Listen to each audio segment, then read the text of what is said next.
The real estate world still reeling from Zillow's announcement over the weekend that they're pausing their iBuyer program through the end of 2022. So let's talk about if you're selling your house in the next 3 months, what are your options now? And we're going to take a look at 2022. What could all of this mean as we head into the new year? And if and when Zillow jumps back in, when could that be? And what is that going to mean going forward? This is Steve, real estate agent with the Malone Realty Group at eXp Realty. So if you missed my video from yesterday, I'm going to put a link down in the bottom where I kind of broke down what happened with Zillow. And over the weekend, they paused their iBuyer program. And from what it looks like is they have a backlog of inventory and they have a shortage of basically personnel to get everything done that they need to get done to get this inventory moved. So for that reason, they're pausing going forward.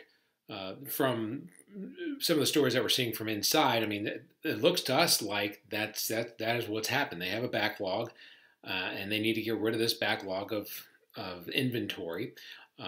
This is probably, if you want to look on the calendar and think to yourself, when's the best time to do it? This is the best time. At the end of what we're mid to late October, so towards the end of the year, we're past the peak of the supermarket. Things have slowed down.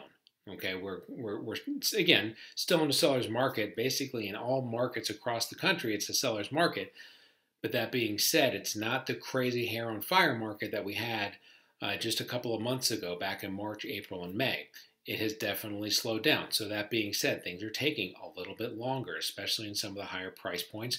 For that reason, with it being towards the end of the year, you have this seasonality shift where things slow down in the wintertime. So things are already naturally slowing down. Things are slowing down coming out of the crazy pandemic. If you were to take a 3-month pause, this is as good a time to take that 3-month pause as there is on the calendar. Regroup, get yourself back up and running, and be ready to rock and roll once we get into January, which I think is what is going to happen. So let's first start with the next 3 months. If you are selling your house in the next 3 months, what are your options? Well, the first option is you could do it the old-fashioned way, like most people do. I think over 90% they list on the market.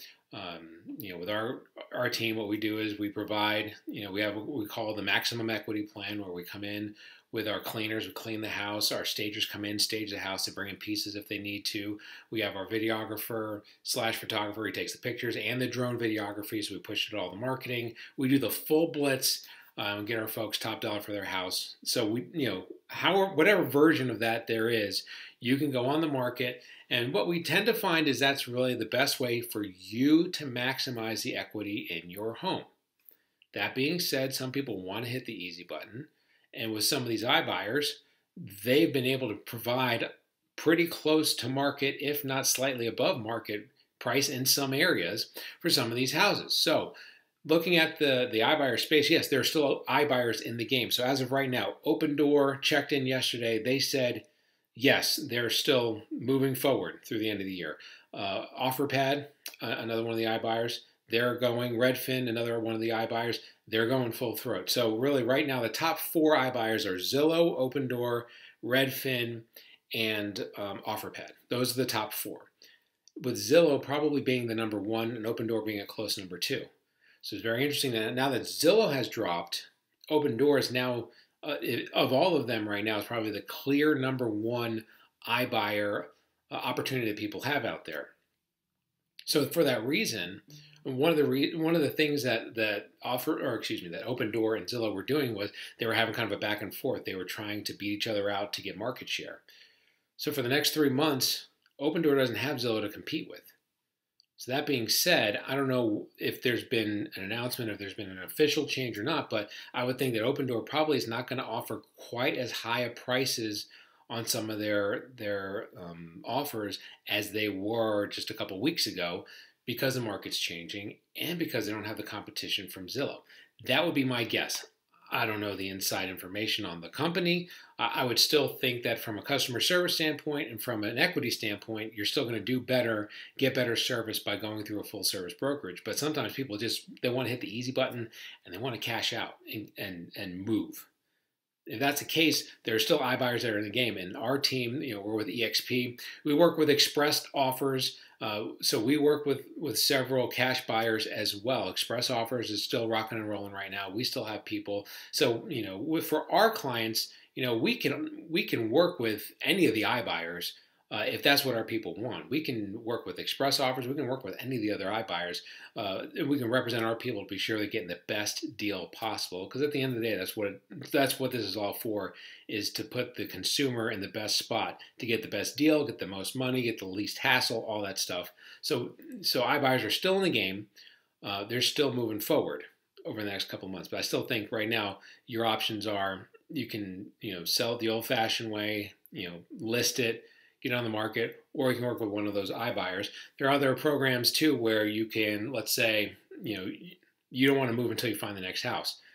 There are programs where, then we work with them as well, where you buy the next house, move into it, and then sell your house. With a company, Ribbon, that we work with, and we can talk about those options that you have as well. So you still have those options. It's just one of the big players from the iBuyer space has jumped out. So I think, what is that going to mean for the next 3 months? Again, I think that means that Open Door are going to get a little bit more market share, but I think they're not going to be paying as much. Do I see them completely pulling back for the next 3 months? Probably not. I don't see any of the big boys pulling back for the next 3 months, but everybody was shocked by Zillow doing it, so who knows as we head over the next 3 months. Do I see a ratcheting back, a slowing down in this market? Yes, because again, the market is not quite as hot as it was, and everybody's got to pivot and change the way that they do business. And part of that is not paying as much money on some of these houses. So it looks like even more now, you're going to get more money and get a better deal by selling it yourself the old-fashioned way. All right, so what does that mean for 2022? 2022, I was reading a lot of stuff yesterday on this, fascinated by this story, and some people were already like shoveling dirt onto Zillow, saying that they're never going to come back as an iBuyer, which is completely crazy. I mean, they're reshuffling. They're always learning how to do things more efficiently. Open Door is always learning how to do things more efficiently. Just like our team is learning how to do things more efficiently. Everybody's learning how to do it more efficiently. And sometimes you got to pause and step away for 3 months, figure things out, and you jump back in stronger, ready to rock and roll, because they're the biggest player in the game. They got plenty of capital, and they're going to be back. So I think sometime probably mid-January, early February, as we get closer to the spring season, I think that they start buying up a bunch of houses, turn around selling them just in time for the spring season. So I think mid-January-ish to right around the beginning of February. That's my guess on when they will be back, and they're going to come back super strong, and they're going to jump at it. And I think that's when Open Door is going to have to crank their market back up, and as we head into the spring. So I think you're going to get a little bit of a breather from that whole iBuyer segment going forward. But again, once you get into January, I think things are going to heat up for that as they come back. What does that mean for you as a seller? What that means too is, you do have that option to get the cash offer if that makes more sense for you. The other thing that we're going to be watching for next year is, what's going to happen with the interest rates. They are going to go up slightly. What's going to happen with the economy?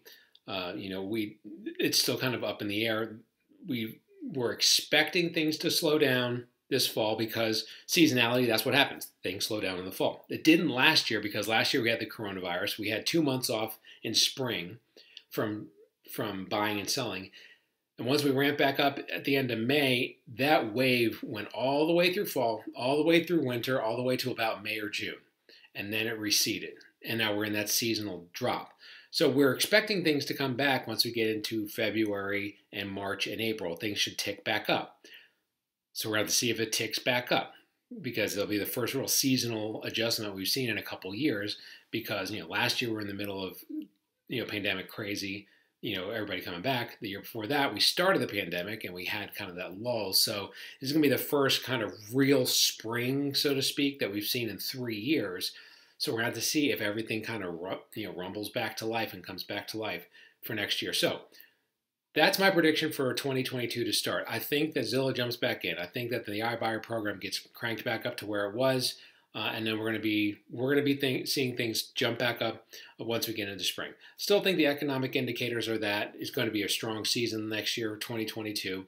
I don't think home prices are going to drop. Home prices are going to steadily climb, not the way that they did in the last 12 months. Last 12 months they went 15 to 20%, some spots 25% higher year over year. I think you're looking like 4 to 5% growth, maybe 6% growth. Some spots will be a little bit more, but on the average, that's what I think. So I think that we're going to have that strong market coming back in the spring. I think all the iBuyers will be back in. So the Zillow thing, I think, is just going to be a blip once we get into early next year. I think we're going to forget about it pretty quickly once we get into January and February, and everybody's going to be back in the pool, and the market's going to crank back up. But if you want to get things done end of this year, there's still time. Got to get listed before Thanksgiving, though, to get sold before the end of the year. So give me a call and let's talk about it. 470-233-4409. We'll talk about all your options that you have. You want to talk a little bit more about what's going on, we do that too. Steve, Malone Realty Group, EXP. Take care. Have a good one. Bye.